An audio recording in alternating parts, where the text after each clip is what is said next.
Hello mga aswang! Ayan, so naglalakad-lakad ako papunta ng bus terminal at magsiswimming sana.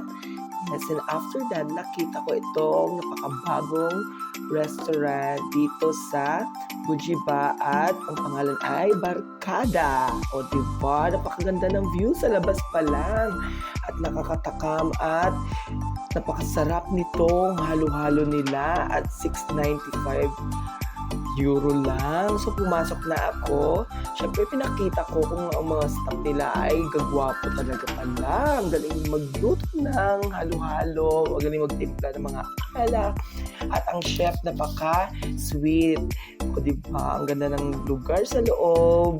Ang ambience talaga, napaka-refreshing. Ipapakita ko ang mga menu. So, napakamura po ng kanilang mga pagkain dito at swak na swak sa budget ng pangmasa ng Philippines. So, lumabas muna ako para maghunting ng mga junchon.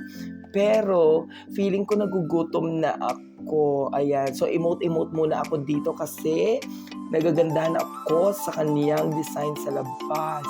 So pagdating ko sa loob, kumakain na ang aking mga kaibigan ng halo-halo. So hindi rin ako nagpahuli. Siyempre, pinicturan ko muna siya at binidyo para makita ng sangkabayanan. Ayan, so dilanan natin. Ang sarap. Sobrang linamnam. Enjoy na enjoy ang aswang at super entertaining ang mga staff nila.